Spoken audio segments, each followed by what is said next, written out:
Hi, this is Mike Young with Noble Warriors. You are about to hear a seminar titled Getting the Job You Want. What you don't know will hurt you and cost you money. Presented by Bud Whitehouse of Career Management of Virginia and Needle's Eye Ministries. The seminar was presented at the Iron Sharpens Iron Men's Conference in Colonial Heights on February 28, 2009. My prayer is that this message will encourage you in your walk with Christ and better equip you to lead your family. To solve a problem. Not to fill a job, but to solve a problem. Let's talk about rules for a minute. I have a friend who is a sports psychologist, and he says that having to get a job today is like being forced to go on national television and play a sport that you haven't played in 10 years and you weren't all that good at it 10 years ago. Does that feel about right? Let's talk about the rules of the sport.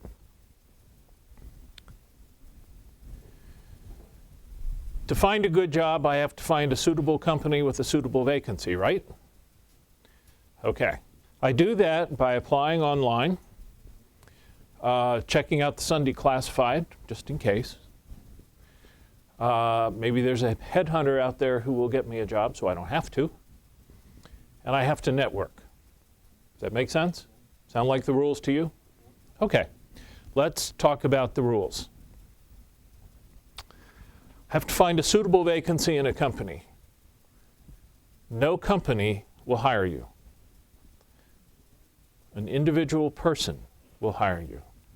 And that person will hire you, why? To solve a problem. Now, common sense, you think? Right. But what does it mean? It means that you're not looking for a company with a vacancy. You're looking for an individual person with the kinds of problems that you like to solve. That changes things. Let's talk about the internet for a minute. What percentage of jobs would you say get filled on the internet? 90%? Almost none? We've got a nice gap here. What else? 60? 15 or 50? 50. 5 to 7%.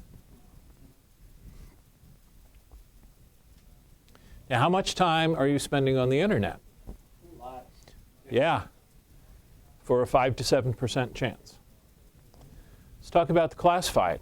What percentage of jobs do you think are filled through the classified? 20%. 20%. Who? 10. 10 to 15. Who'll give me 25?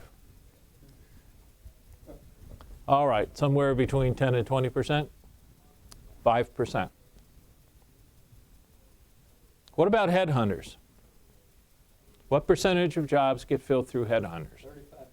35%. 35%. What do you think? 20. 5. Cynic. 5. It is 5. Yeah. So, think about it. The internet, the classified, and headhunters combined account for, at best, 17% of all jobs. About 1 in 6. So how much of your time are you spending on the internet looking at the classified and trying to find a headhunter? Okay, you're seeing how maybe these rules don't work so well? When you think about it, it's easy to understand why. In a hiring situation, there are 3 factors. Chemistry. How well do we get along? Ability. Do I believe you're capable of doing the work? Experience. Have you done the work? Which of those is most important? Probably chemistry. Chemistry. What else? Who will say ability? Experience? Okay. A couple of heads nodding. Anyone for ability? Huh? You'll take ability? Good for you. You said chemistry first, I believe. Defend yourself. Defend myself. People have a tendency to work with, hire or buy from people they like. Okay. When I was hiring people. If I felt like the person was a good fit and they probably had more to do with chemistry, I would find myself selling that person to other managers in the process. Okay. Defend experience. In my opinion, experience kind of proves your ability to do Okay. the job. So I It's, think it kind you want the warm fuzzies of knowing they've done it. yeah. Okay. Ability?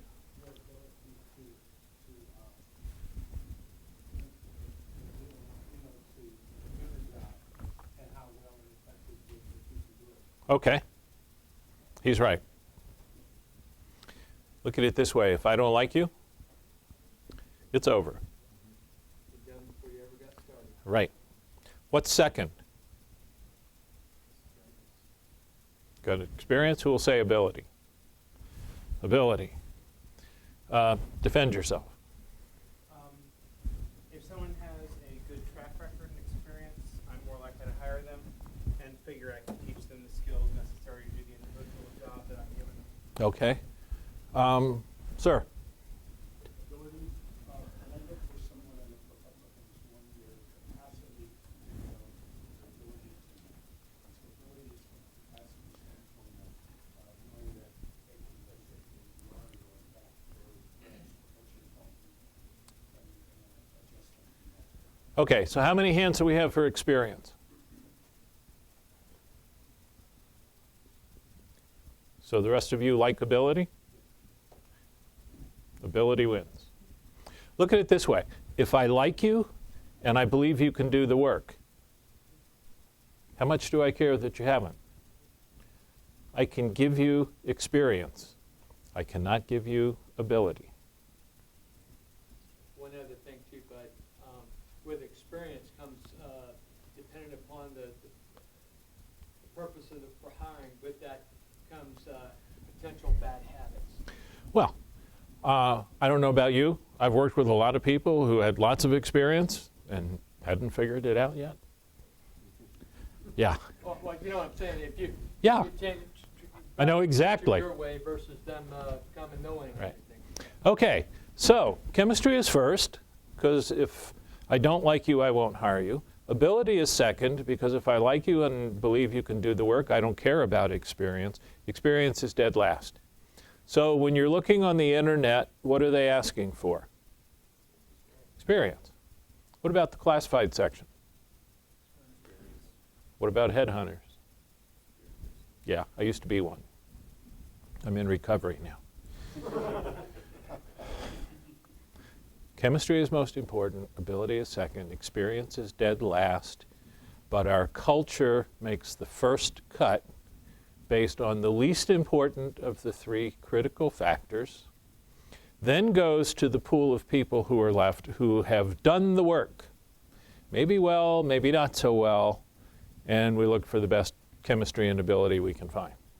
Now, what about the pool of people who have not done that work but are perfectly capable of doing it? Where are they? They're sitting in this room listening to me talk. Okay? They're outside the pool. Now, how much sense does that make? Darn little. Now, points to take away. Number one, all hiring is done to solve problems. Number two, what you are selling in the marketplace is not your experience, it's your ability. And that goes to our earlier conversation of what makes this guy good at what he does. When I say ability, I'm not talking about his ability to lay a straight line of bushes of some kind, okay? He's a certified arborist, for those of you who didn't arrive early. Does landscaping and stuff. Okay, what I'm talking about is his ability to analyze a situation, to organize work, to analyze numbers, to develop relationships. He says he has repeat clients, he doesn't have one-offs. So there's an ability to develop relationships, an ability to persuade. That's what you're selling. It's those things that make you good. Make sense? So now, how do I know you're good? Because you can give me a specific example of a problem you had to solve, and you solved it. Or work that had to be organized, and you got more work done in the allotted time than was expected, and it was error-free, or whatever. Do you see that? What I'm talking about is simply God-given ability. The fact that you are a good landscaper does not, let me rephrase it. What makes you a good landscaper is not your certification. It's not your references. It's your abilities. What you're selling in the marketplace is your abilities. Now, let's take a look at this. Any questions about that, by the way?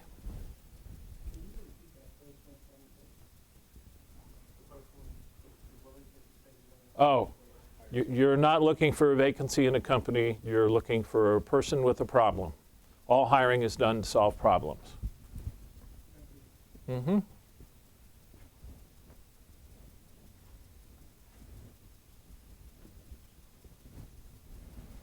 All right, this ugly thing is the life cycle of a job. In reality, it's a circle, and this point A and this point A are the same point. I don't do circles well. Okay? At point A, I hire somebody. Life is good. Had a problem over there. Now I got somebody to take care of it. I can go do what I'm supposed to be doing. Right? Cool. At B, and the time from A to B could be as little as an hour, as long as maybe 6 months. You know, life isn't as good as I thought. My new friend here is not quite what I was hoping he would be. Or it's a whole lot more than what I was expecting. That's also a problem. At C, I'm in crisis. Dumbo here is an idiot. The guy is a walking disaster. The issue is not will he fail. He's going to fail. The issue is when he fails, is it going to cost me my job? At D, and D really occurs right about there, Dumbo's history as soon as I can make it happen. What does it take to do this job right? So now I'm mentally defining Dumbo's replacement. At E, Dumbo makes one mistake too many, and I got him. He's out of here. And now I have another problem. I'm doing Dumbo's work. So I need to hire somebody. Now, do we have any people from human resources here? Are you from human resources? Good. Okay, close the door. If I am hiring somebody, and I work in a company large enough to have a human resources department, I have two problems. First, I need to find somebody good for this job. Second, I'm dependent on that idiot Whitehouse and staffing to find me somebody good when he doesn't even understand the job. You've been there. Now, if you want this job, you have two problems. First, somewhere between 300 and 3,000 other people want this job. What's the likelihood that you look better on paper than they do? Second, this job is now public. It's on our website. Maybe we're advertising. Maybe we gave it to a headhunter or two. If you want it, you have to twist your identity into this shape. The person who does that best wins. So you have maximum competition, and you have to look like the job.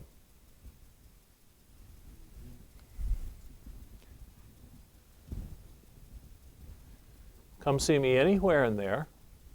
You have no competition, and you make the job look like you. Come see me here. I like you. Don't have a need right now. But let me hang on to the resume. And the resume goes into a file folder of future hires that I keep in my desk drawer. How many of you have hired? Do you have one of those file folders? Darn right. Come see me here. Let's talk. Come see me here. Let me hang on to the resume so I can write a position description. Now, if you think that this does not happen in corporate America, I used to be that idiot Whitehouse in staffing in a Fortune 500 company.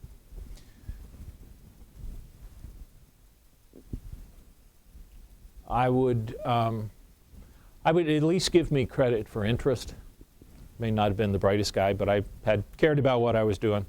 We'd have a vacancy, and I'd go see the hiring manager, and I'd say, okay, what does it take to do this job right? And about 1 in 5 of the managers I dealt with would say, oh yeah, wait a minute.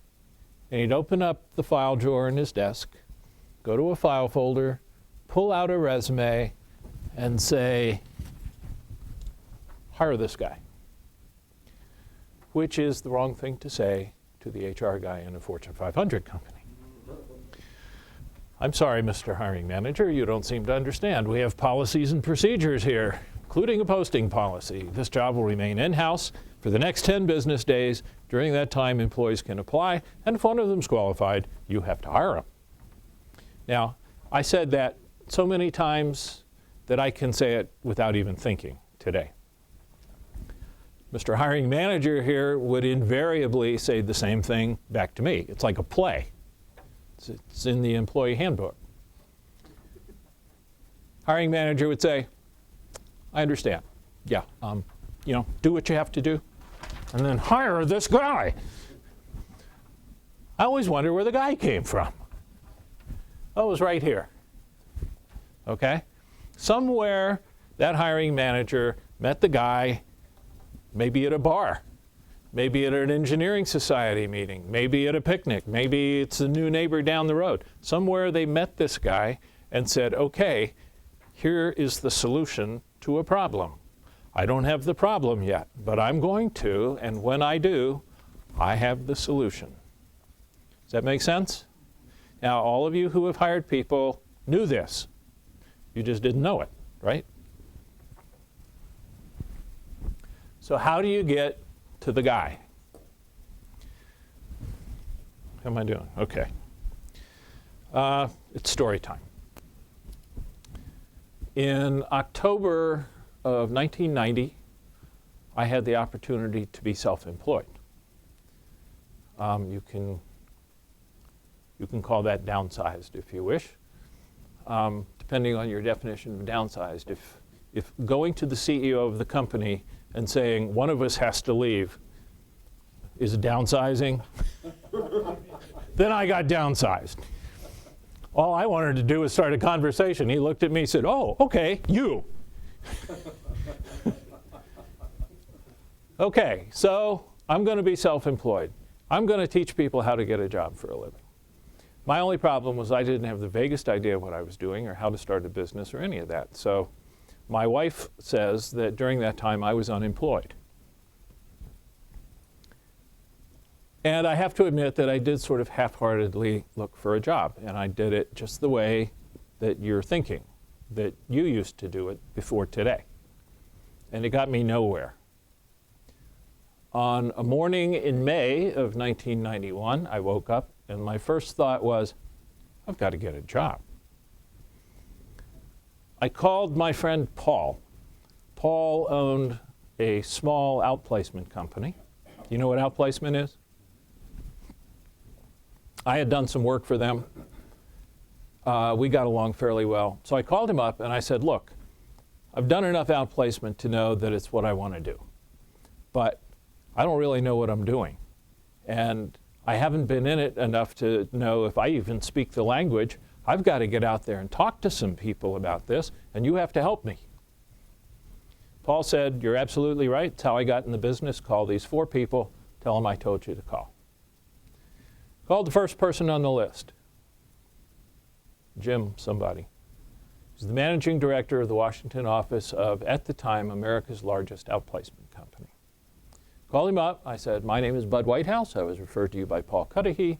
He suggested that you would be a good person for me to meet with. I've done enough outplacement to know that it's what I want to do, but I don't know that much about it. I'd like to sit down with you, get a little information about the field. When do you think we could meet? Jim's first words were, Paul, who? I was dead right there. Like an idiot, I tried to explain who Paul was. Not good. Better off to just say, I'm sorry, I have the wrong number. Now, here's the point. You're used to networking, right? The way America networks is this. We go to everyone we know, and we ask these people to put their reputations and trusted relationships, or worse, reporting relationships, on the line for us. Does common sense tell you that's probably not the best way to go about things? All you will do that way is lose friends. Okay? Don't do that. What we're talking about here is, as in your case, you're probably not going to do landscaping in the next job, right? Yes, sir. What will it be? What will it be? Yeah. Management, supervising. Okay. Supervision. Okay. Supervisor's capacity. Operations management. Yes, sir. Getting out of the green room. Okay. So he now knows what he wants to do. So what companies do that? Yeah, that's a problem. So what kind of company do you want to work for? I want to work for Westminster Canterbury. Okay. How many of those are there? Well, I don't know. I just only know of the one. There may be more. I think there's only one in your neighborhood. Yeah. So this will be a very short search. Okay? Who do you know at Westminster Canterbury? Tom Potter. And what is Tom's job? Tom is in charge of. He's a not big that shot? position, not an absolute big shot. He was a big shot for Friendly Corporation. Can Tom hire you? Does he know the person who can? Yes. Okay. So you're going to go to Tom, and you're going to say, Tom, I've enjoyed about as much of the landscaping business as I can stand. It's time to make a bit of a career change. What I really do well is run organizations. Now, I don't know. Westminster Canterbury might be a good target for me, or it may not. I need to find out. Who could I meet with at Westminster Canterbury who could give me an overview of the organization and tell me where someone with my skills and abilities might fit or not? Tom ended up doing that for me. Okay, Yeah, he actually pursued me with it. okay. But he's the wrong guy if he can't hire you. Right. Lesson number 2. Person you want to be talking with can hire you or not. It's their choice. I called my friend Paul. I'll leave you alone for a minute. Take a break. I called my friend Paul. He gave me 4 names. The second name on the list was Judy, who worked for not America's biggest outplacement firm, and it wasn't even a nationwide firm. It was a regional firm, but most people in the industry looked at it as being number 1 in terms of quality. Called her up, said, my name is Bud Whitehouse. I was referred to you by Paul Cudahy. He said you'd be a good person for me to meet with. Done enough outplacement to know that it's what I want to do, but I don't know that much about the field. I'd like to meet with you for about 45 minutes, get some information on the industry. When do you think we could meet? Now, does that sound pretty much like what I said to Jim? It should. It's a script. You have to have a script. Because if you don't have a script, you'll mess it up. Judy's first words, oh, Paul, saw him at a conference last week. Great guy. Sure, come see me. Now, who is Judy saying yes to? Paul. Paul. Does it have anything whatsoever to do with me? Nope. No, I am irrelevant. She's saying yes to Paul. What does this tell you about the referral process? It's the power of the referral that gets you in the door. Another example, at one stage in my life, well, 2 stages actually, I was a headhunter. God help me.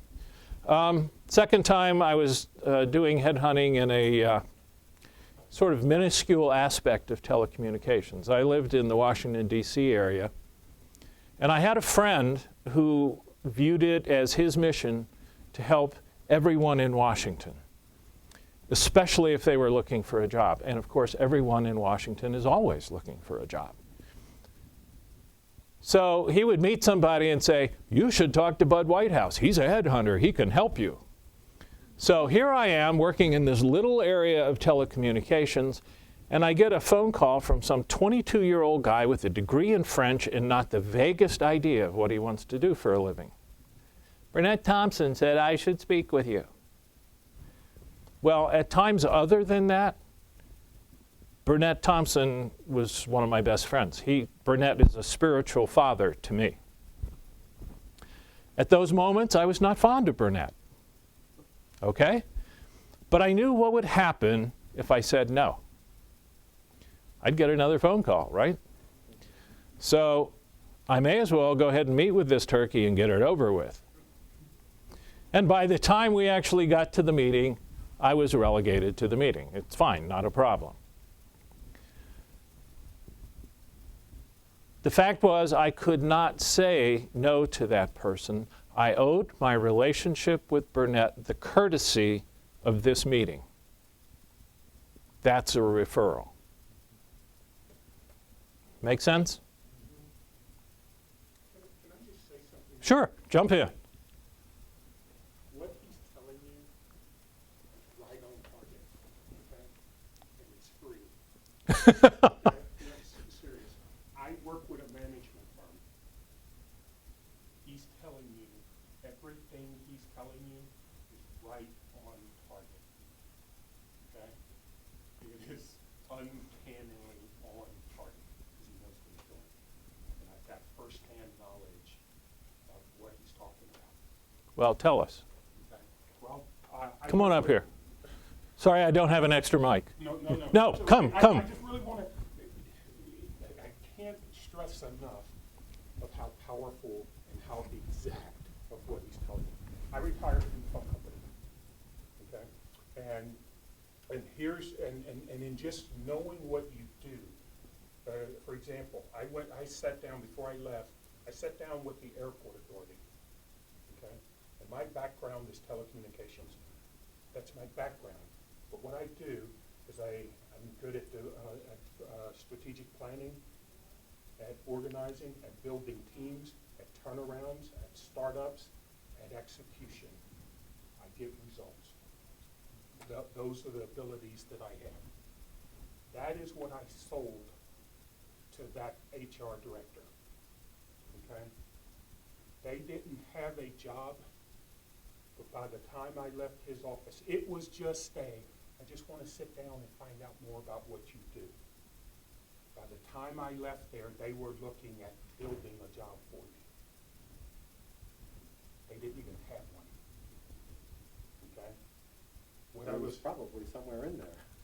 Yeah. It was there. That didn't, Sounds like it was here, but it doesn't matter. it doesn't matter. Okay? But everything he's telling you along the line is right on target.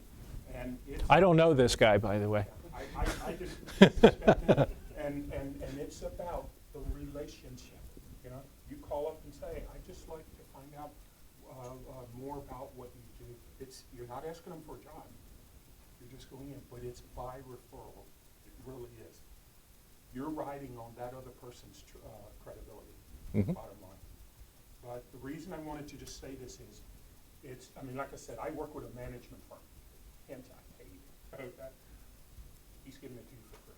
And it's exactly what I'm doing now. I'm sitting down, it's good. And it was worthwhile for me, and I pray that you're okay with me just Absolutely. crediting.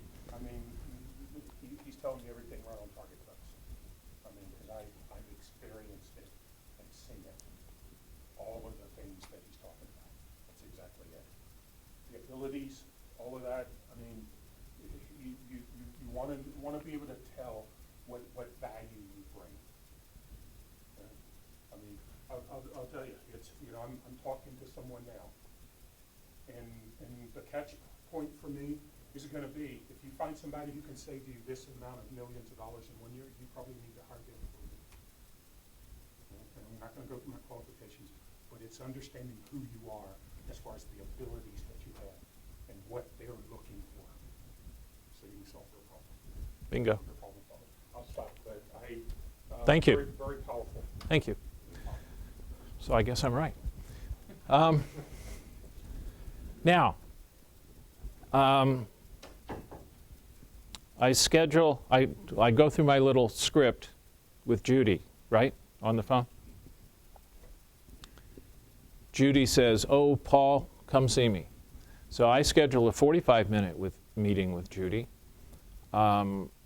If you know Washington, this will make sense. I live in Northern Virginia. She works in Washington. I'm driving across the 14th Street Bridge into D.C.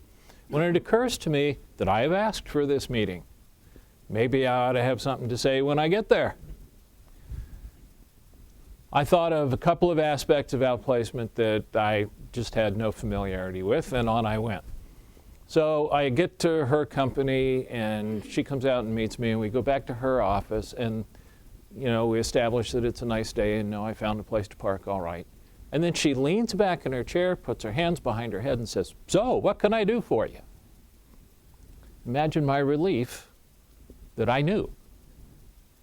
Point is this: you cannot wing this. You need to know what you're going in there for. You need to have the questions already in your mind. You need to know what it is you want and expect to get out of that meeting. Because if you just wing it, you're dead. Yes? Can you write down talking points and refer to that? Or Yes. is that not cool? Talking points are good. Whole questions, not good. Because if you write out the entire question, you'll try and read it. Yeah, not good. My next question doesn't develop chemistry well. So you're suggesting talking points, kind of a broad stroke, but without being Open-ended. Open-ended. Now, let me take what he was saying one step further. Yeah, it's fine. The relationship gets you in the door. And note that he said that you are not asking for a job. Do you tell him you're not looking for a job? No way. That's a lie. So, okay, so you're not looking for a job. So you do this as a hobby? School project, maybe? You're dead. Of course you're looking for a job. That's why you're there. There's a world of difference between I am not looking for a job and I am not here to ask you for a job. Never, ever tell anyone you're not looking for a job. Okay? So, we scheduled a 45-minute meeting. We talked for an hour and a half. At the end of an hour and a half, Judy said, "Well, your next step is to meet with our director of professional staff, and I'll set that up for you." Now, let me back up. I told you I'd gone through my little script on the phone. Did I tell you that I teach people to do this?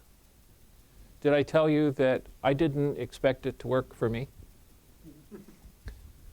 Yeah, I taught other people to do it, but when it came to me, I really didn't expect this to work. When she said, "Sure, come see me," I almost fell off my chair. And you know what? I forgot about the script. And I started babbling. And she listened to me babble for maybe 20 seconds and then said, and this is a quote, "Wait a minute. If you're looking for a job, don't waste my time. If you want information, come see me and I'll do what I can. But if it's a job you're after, forget it. We are not going to hire you. We don't need you. We have no interest in you." And fortunately for me, she finished it off with, "So what'll it be?" And I said, "Information?" And she said, "Okay, come see me." But I was that close to the end right there, okay? So I go see her. We've scheduled a 45-minute meeting. We talk for an hour and a half, and at the end of an hour and a half, Judy, wait a minute, we're not going to hire you. Alden says, well, your next step is to meet with our director of professional staff. Now, what do you think happened in that meeting? She couldn't hire me. If I had known that, I would not have gone to talk to her. I would have made a big mistake by not doing that.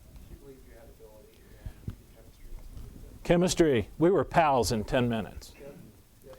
Now, here's something that trumps ability. I have no idea where we were in that meeting. But at one point, I found myself leaning across her desk, pointing at her and saying, this is what I am going to do. I really hope I can find someone who will pay me to do it.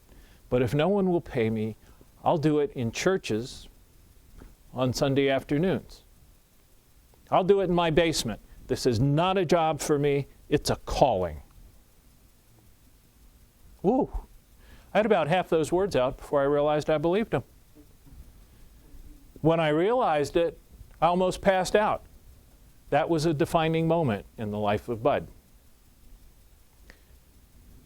The impact on Judy was like I'd shot her. I never asked her, never had to. At that moment, I stopped being Bud Whitehouse, friend of Paul's, maybe I could help, maybe not, who cares really, and became Bud Whitehouse, player. Maybe we need to find out who he's going to be playing for. Here's the point.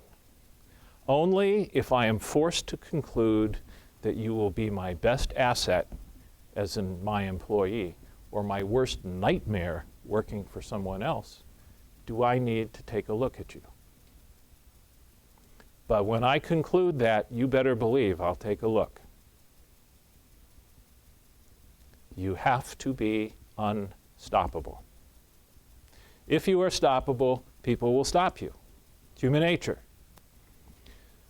I worked for a company that had offices all over the country, and if you lived in Oshkosh and wanted to relocate to Richmond and made a trip to Richmond to look for a job, and you were a client of the company, I had to meet with you. I didn't really have to do that much for you. I didn't have to refer you to people or any of that. Did have to take a look at your resume. You know, if there's something on it said, you know, I hate Virginians, I'd tell you to take that off. Over the years, probably 6 people came my way who, for lack of a better word, were arrogant. I mean, it was clear. They didn't even have to say it. It was very clear. I'm here to be successful. And I'm going to be successful, and you are going to help me. I didn't even like them, but I helped them. Why? Because I knew they were going to be successful. If they're successful, what about Bud? You have to be unstoppable. If you are unstoppable, you can do everything else I say wrong and still get hired. If you are stoppable, nothing I say can help you. Okay? Onward. So she says, you go home and call this guy. By the time you reach him, I will have already talked to him and given him your resume. So I go home, and have you ever noticed when you're looking for a job, no one's there? He wasn't there. Next day I called him. He was. We scheduled a meeting. And then I sat down and did something. What do you think it was?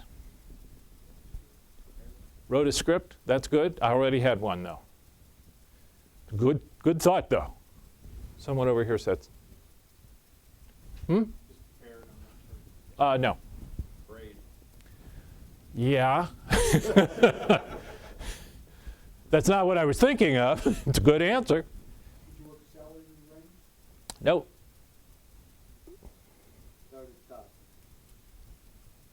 I'm sitting in my kitchen. Oh, I'm sorry, I thought you were... No, I'm not there. I'm sitting in my kitchen now. I've just scheduled a meeting with the guy. No.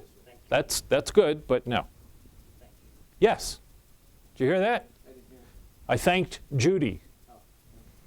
Now, I sent Judy a card. It was a folding card. On the front of it, it was like a fall farm scene, you know, corn stalks and geese flying down, and nice soft colors and browns and tans.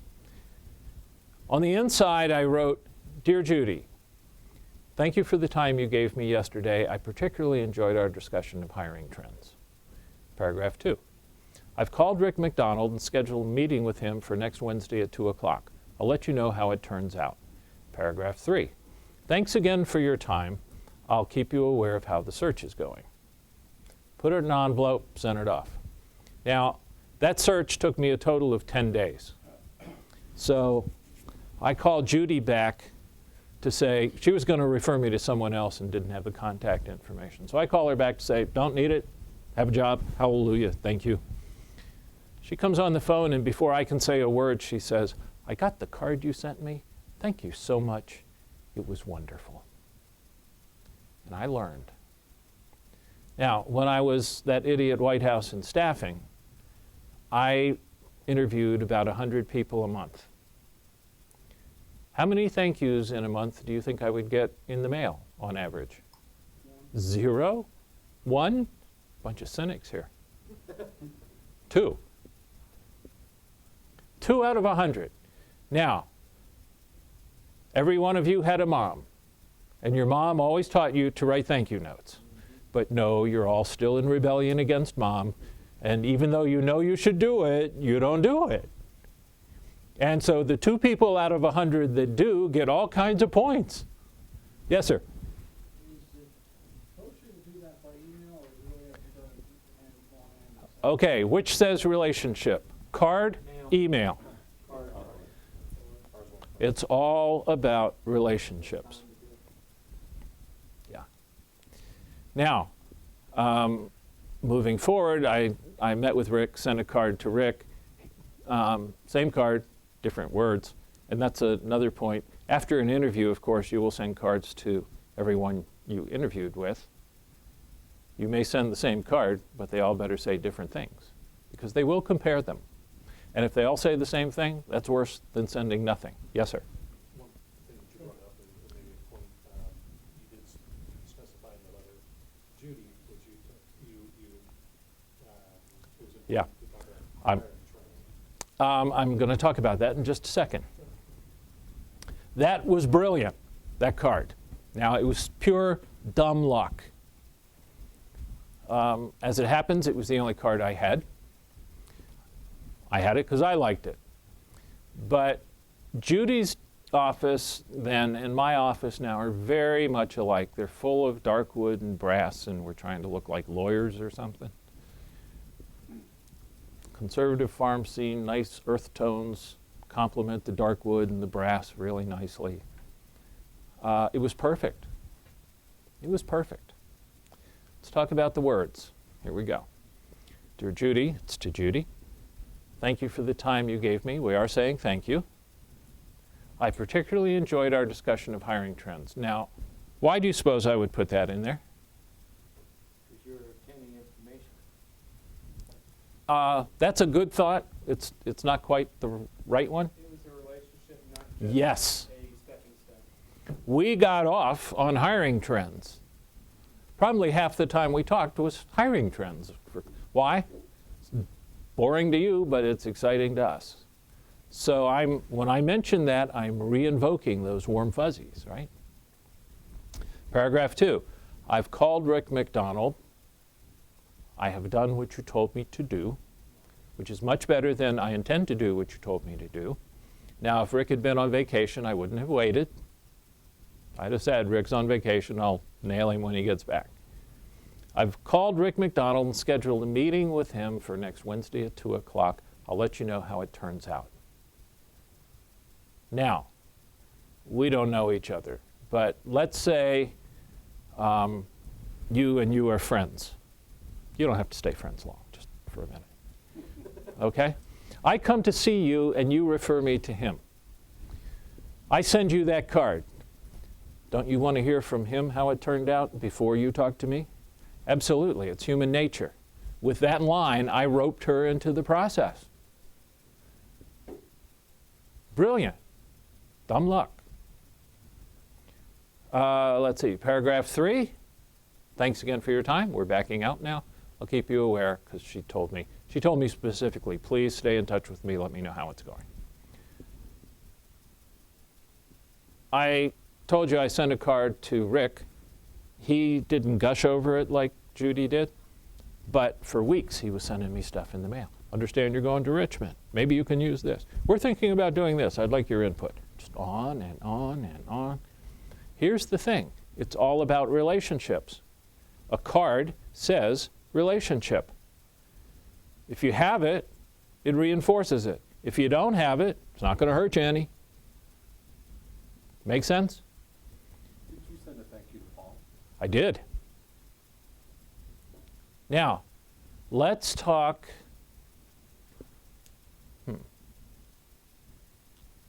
Let's move ahead, because they expect me to finish at 3:15.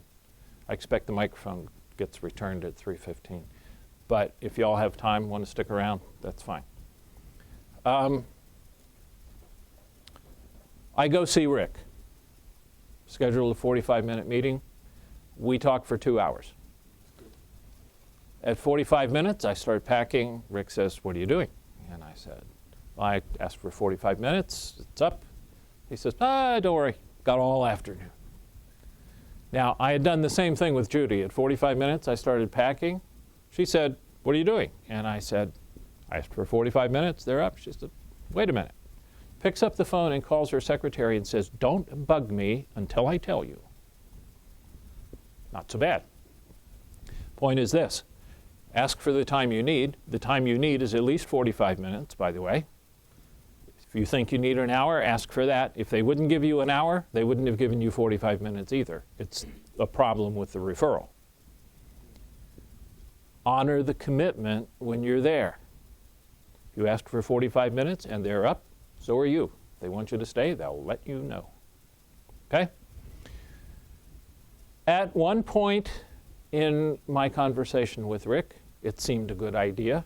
So I leaned across Rick's desk and I pointed at him and I said, this is what I'm going to do. Because when I saw the impact it had on Judy, I memorized it on the spot. Point is this, when you find something that works, keep doing it. It's what football teams do, right? Find what works and do it. This is the same thing. It was like I shot Rick. It was great. Rick referred me to Walt. I'll short-circuit it a little bit. Rick referred me to Walt. At one point in my conversation with Walt, I leaned across Walt's desk, pointed at him, and said, this is what I'm going to do. Worked on him too. Now, at the end of 2 hours, Rick said, and this is a quote, I would hire you in a heartbeat if I had the need or the budget. I don't have either one. You want to be a stringer? Now, do you know what a stringer is? It's like a temp. They call you up, you work when they need you, you don't work when they don't need you. Now, you have to understand, Rick was PhD in operations management, Rick. Senior vice president of this terrific outplacement firm. He's responsible for all the services that firm provides in the Washington, D.C. area. I have just hit the big time. And he says, would you like to be a stringer? And I say, thanks very much for the offer. No. If there's a way to do this full time, I'm going to find it. I just don't know what it is yet. Yep. Now the fact is, in that business, I was already a stringer. You can't string for 2 different companies. It's not polite. He said, in response to that, well, I have a friend. A few months ago, this guy had a problem. I don't know if he still does, but if he does, I think you're probably the solution. Call Walt Limbach and tell him I told you to call. So I called Walt. Now this gets kind of intricate because there's a lot going on here. I call Walt. The receptionist answers. I say, may I speak with Walt Limbach, please? The receptionist says, who's calling? Now, at that point, I could have said, my name's Bud Whitehouse. Here's what would have happened. She would go back to Walt and say, some guy named Whitehouse is on the phone asking for you. Walt would say, and this is a quote, I don't know any Whitehouse, take a message. He would later get one of those little pink message slips with which he would do absolutely nothing. I watched him do it on more than one occasion. I said, my name is Bud Whitehouse. I was referred to him by Rick McDonald. She put me on hold. Now, fast forward a little bit. I get hired. I'm sitting in a conference room with Walt on my first day on the job.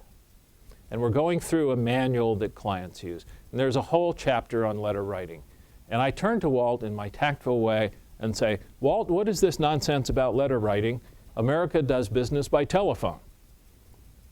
Walt is a retired lieutenant colonel USMC jet pilot. He's insane. Okay? Walt looks at me and says, no! Executives don't take phone calls. And I turned to Walt and said, Walt, you did. And he said, that was different. And he was absolutely right. Rick McDonald was Walt's best friend. They worked together for 12 years. Rick's mother was Walt's office manager. There was no way Walt would not take that phone call. And within 20 seconds of the time the receptionist put me on hold, Walt, executives don't take phone calls, Limbach, took a call. Now, what does that tell you about the power of the referral? Okay? So he comes on the phone, and I say, my name is Bud Whitehouse. I was referred to you by Rick McDonald. He said he didn't know if you still have a problem, but that if you do, I'm probably the solution. Now, the whole time I was saying that, I was quivering, because I'm thinking, this is pretty bold. But the truth is, if Walt had taken offense at that, I'd have laid those words at Rick's feet so fast it would have made his head swim. Okay? I was quoting Rick, and I'd have let him know. He didn't take offense. He just said, well, I think you should come talk to me. So we scheduled a meeting. What do you think I did right after we scheduled the meeting? No, before that. Right after we scheduled the meeting. It's a trick question. No, before that. What? No. No. I hung up. Now, let's go back to Judy. I call Judy. I go through my little script. Judy says, come see me. I get unhinged. I start babbling. I almost lose the meeting, right? What is the purpose of the phone call? The purpose of the phone call is to get a meeting. When you have gotten the meeting, get off the phone. What do you think the second biggest reason is for not making a sale? You've talked your way into the sale, and you keep talking and talk your way back out. Okay? The purpose of the phone call is to schedule a meeting. Once you have scheduled the meeting, nothing you can say will help you. There's plenty you can say that'll hurt you. Get off the phone. Okay, so we've scheduled a 45-minute meeting. I go see Walt at 10 o'clock on a Friday morning. For the first 2 hours, we talk about the Marine Corps and Vietnam. Walt, I told you, was a jet pilot. I was a hospital corpsman in the Navy, attached to the Marines for a year. He flew over Vietnam. I walked across it. So, we talk about Vietnam. From 12 to 1, we talk about his situation in Richmond. Now, this is all going on up in Northern Virginia. Turns out he's got an office in Richmond. It's new. It's growing very slowly, very painfully. He had a guy in Northern Virginia who was commuting back and forth, working his way into a full-time job in Richmond as the office grew. 2 months prior to our meeting, that guy dropped dead of a heart attack. Now, you know that Walt hired me. Fast forward 4 or 5 years. I'm at a national conference. I'm at one of the things like this. It's a training session, and Walt is leading it. And all of a sudden, he starts talking about me. And he says that he was talking about our meeting, and that he had told me this guy died. And he said that right after he did that, I turned to him and said, "Walt, how long till you have a heart attack?" And he says his next thought was, I wonder if this guy can start Monday morning. Now, here's the thing. When I was in Vietnam, I worked for a doctor for a while that all the Marines called Dr. Squeeze behind his back. Because they said no matter what was wrong with you, this guy would squeeze it and say, "Does that hurt?" Now think about this. You're looking for a problem, right? You get the point. When you find the problem, squeeze it. How long before you're losing real money? Does that hurt? Okay? Because remember, only if I conclude that you will be my best asset as an employee or my worst nightmare working for someone else, do I need to take a good look at you. Make sense? Now, what I've been talking about, let me see, is there anything there else I have to cover there? Oh, negotiating. So at 1 o'clock, he offers me a job. At 5 o'clock in the afternoon, I turn to Walt and say, "How much can I make doing this?" Terminal stupidity. Never ask the person who's offered you a job how much you can make, because they will tell you. It's called negotiating. Now, as it happens, I've been doing what I do now for almost 18 years.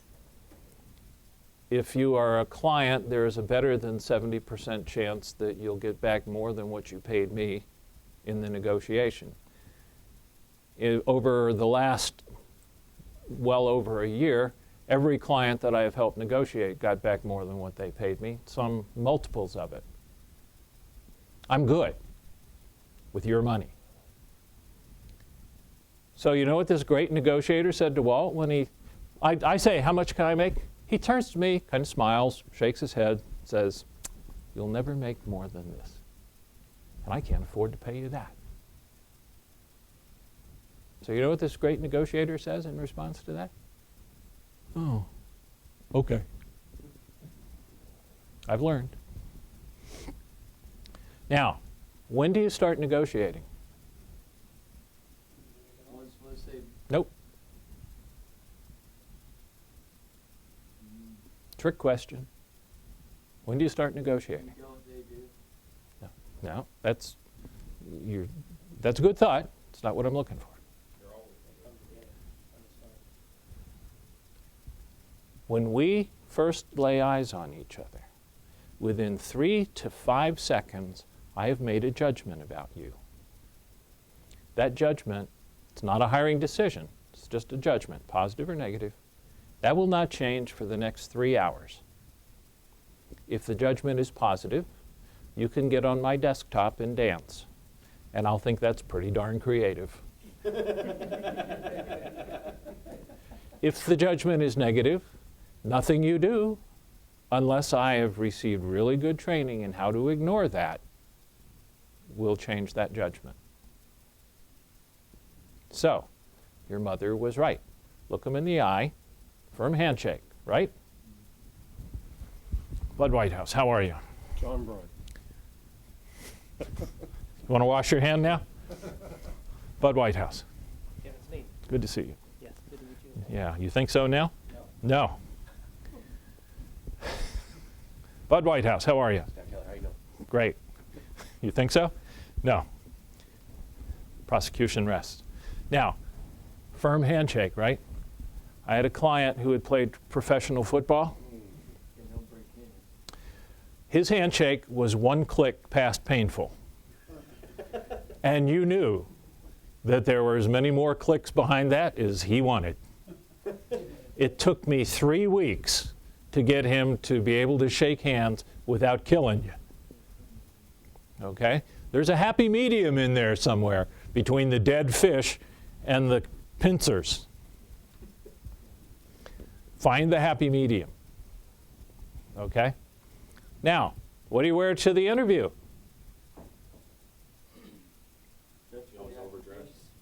I'm sorry? Overdress for the position you want. You believe that? You believe that? And what happened? I think the person that first judged me, we talked about it from the negative thing. Okay. Here's the thing, and this is colored by industry, by where you are in the hierarchy. There are all kinds of variables here. If you don't know what to wear, ask when you're scheduling the interview. If you just can't find out, dress like me. Okay? That's why I'm dressed this way. Why?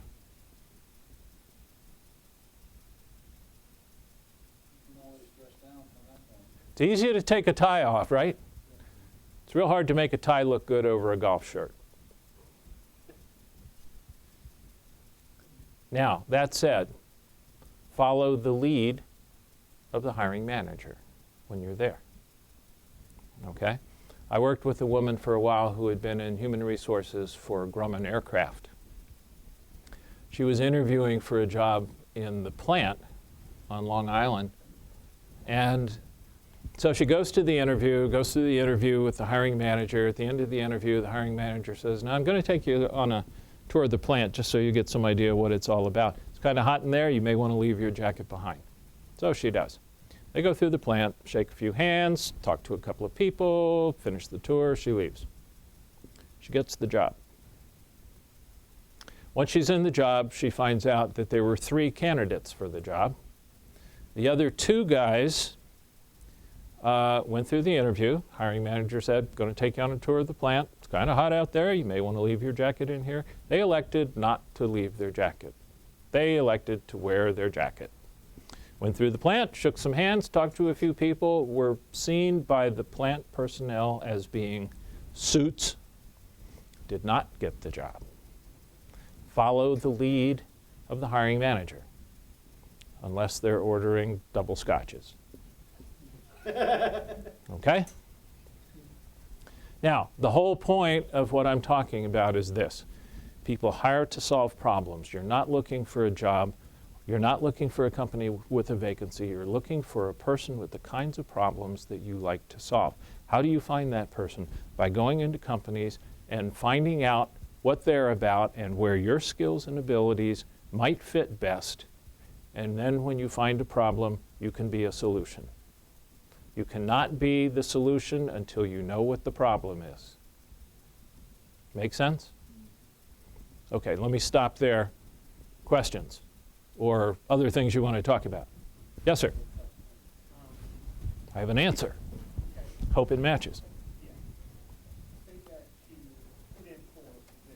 Mm-hmm. Okay, now, stop right there. This is what he's talking about. 1 in 6 chance. Yes, sir. Uh-huh.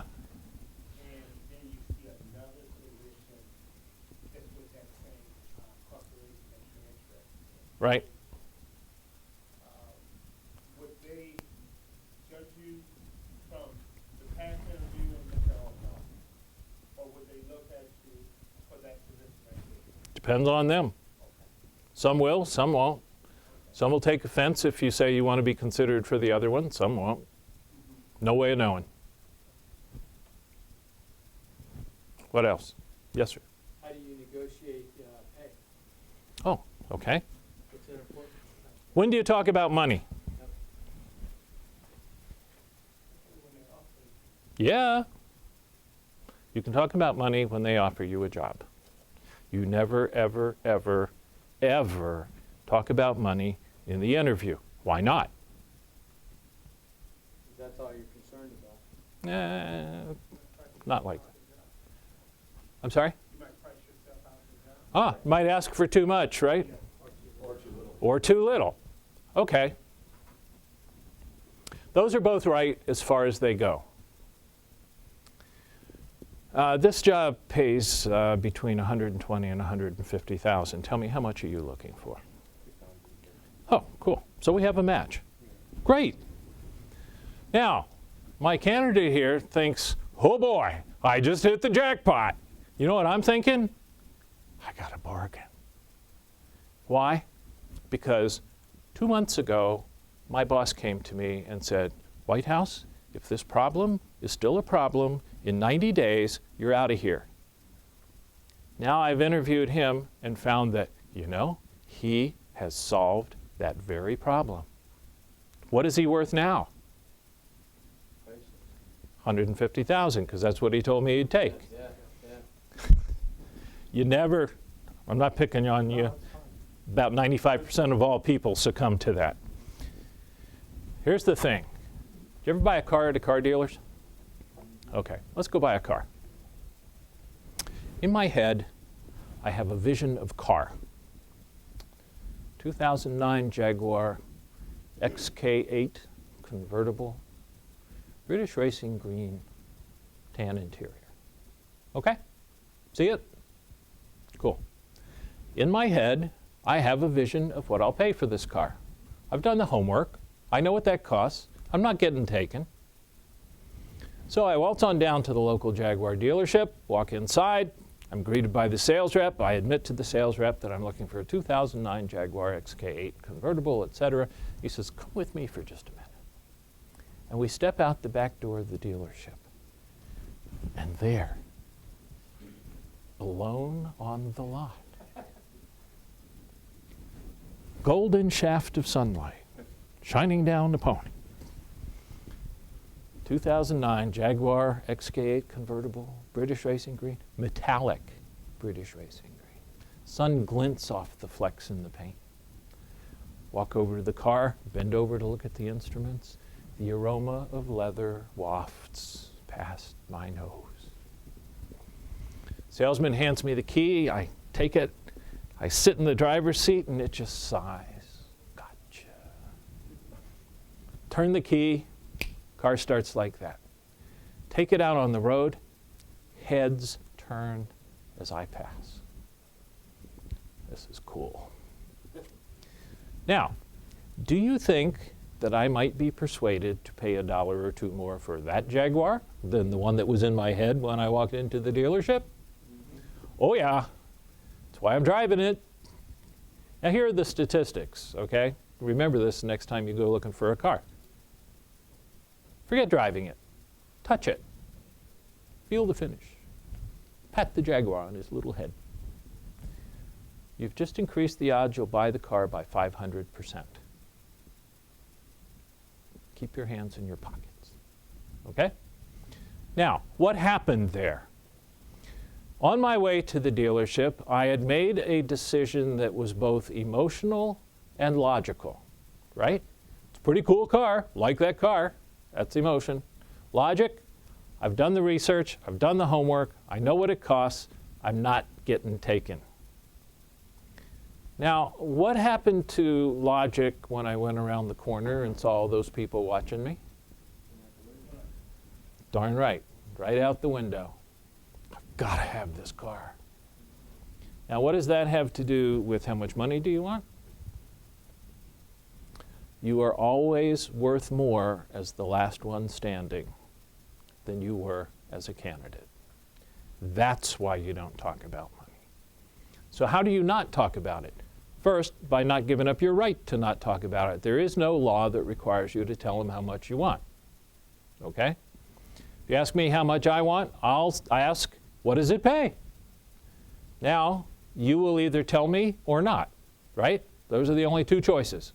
If you tell me, now I know what it pays. As long as it pays more than $2 an hour, I will say, I understand. Let's keep talking.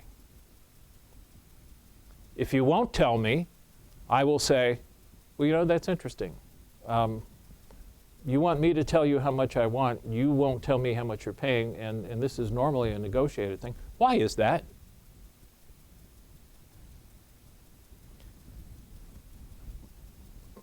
Well, let's see. My wise guy answer to how much do you want?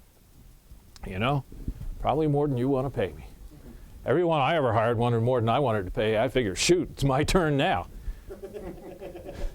Seriously, though, we don't even know we have a match at this point. Let's shelve money as an issue, and we can talk about that when we know we have a good match. That's worked. Another one that's worked, you know, I've got a few years in business, and I expect you have as well. Everywhere I have ever been, money was negotiated once there was an offer. You know, we're just not there yet. That's worked. The best answer I have ever had is one that you can't use because it came from a woman. I was doing a workshop on interviewing, and I had a whole bunch of people watching, and I was role-playing with this lady, and because I've got a whole bunch of people watching, I've got to show off, right? Dummy. So I'm going to kill her. It's easy to do that with money. So I look at her at one point in the role play and I say, how much money do you want? And her face just lit up. It was like she had just given birth. And she gets this warm motherly smile on her face and she says, I can't tell you that. If I name a figure that's too high, you won't hire me. And if I name a figure that's too low, I'll leave money on the table. I can't answer that question. Well, where can you go with that? You can only look like an idiot. Yeah, but I want to know anyway. Yeah, give me a break. It was perfect. It was said non-aggressively, and it was the truth. Those are the two keys to answering the money question. Non-aggressive truth. Yes, sir. On an application process where they Right. ask the salary history. If I'm filling out a paper application, I'll put, we'll discuss, and then not. Is open okay? Huh? Open, No. That's saying, I know you asked, but I'm not going to answer. but I haven't interviewed for a position since I was a teenager. Okay, that's your perfect answer. Don't know. You don't know your value. And that's a perfect answer to how much you want. You know, I want probably as much as I can get. But, you know, I haven't even looked for a job for the last 15 years, to be honest. I'm not too sure what I'm worth. You're the ones with the internal salary consistency issues. You're the ones with the salary range. Just make me your best offer. Honest and it's non-aggressive. Exactly. Yes, sir? Did you have another question? Okay. Right. Who makes their best offer first? Once you have an offer, then you can talk money, but not before. What about how much did you make in your last job?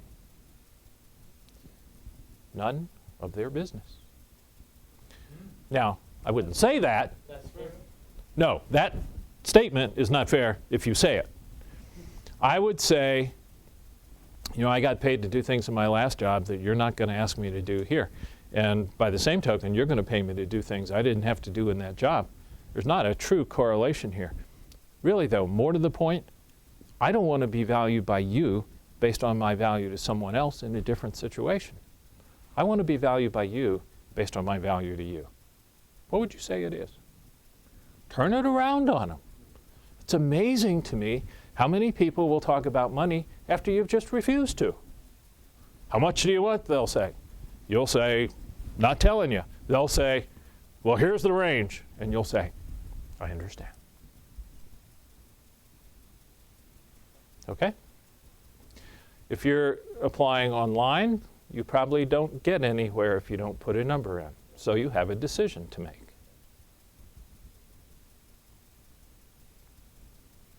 Any other questions? That is a good question. Why is it that now more people have gone to the internet and online applications versus walking down the door and the talk? For two reasons. One, three reasons. The incorrect reason is it's more efficient because you can sit there and apply for lots of jobs. The more realistic reason is I can do it that way. The other reason is if I try and get in, no one will see me. In Richmond, the newspaper did a job fair a week or two ago. They had 49 companies, only 19 of which were actually employers.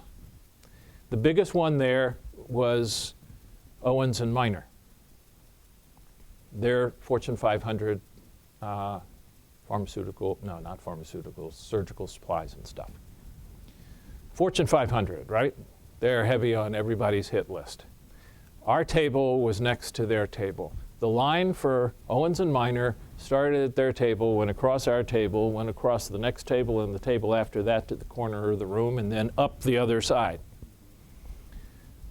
They waited in line for 45 minutes to be told, no, don't give us your resume, go to the website.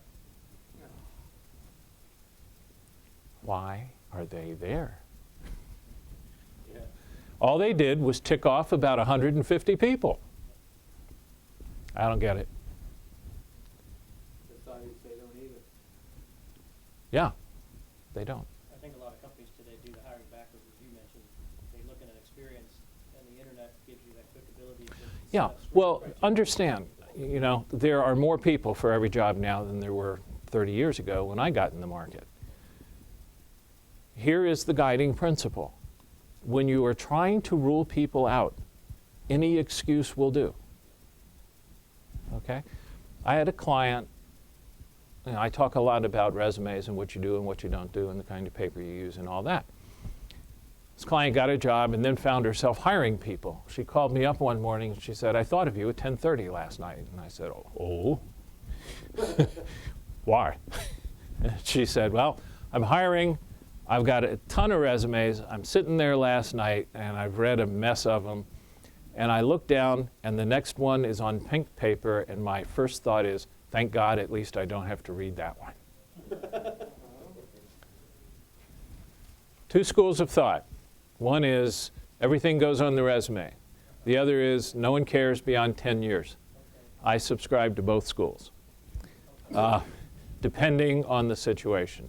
It really depends, and we probably can't get into all that right now. If you go back to 10 years and need training, takes you half. It's past 15 years. How would you do that? You put it up front as relevant experience. Okay. More so functional. No, just relevant experience first and then other experience second. All right, gentlemen, was this helpful?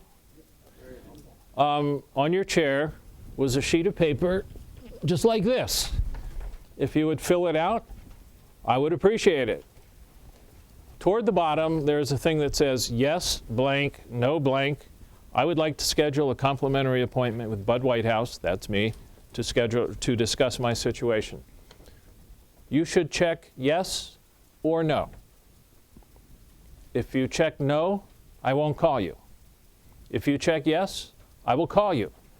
If you don't check either one, I will assume you meant to check yes. And let me talk about that for a second. There's a difference between information and capability.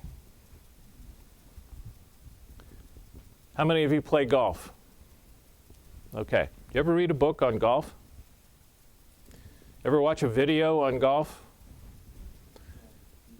Think you learned to play that way? How'd you learn to play golf? Hitting the ball.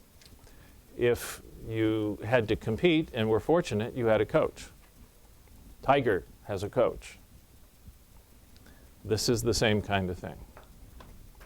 Thank you, sir. Thank you.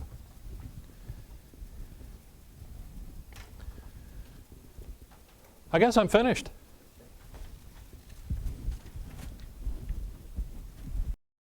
Well, I trust you were challenged and motivated by this message to take bold steps of faith to advance the kingdom. We hope you'll take time to learn more about Noble Warriors and the Iron Sharpens Iron Conference Network by visiting noblewarriors.org. God bless you, friend.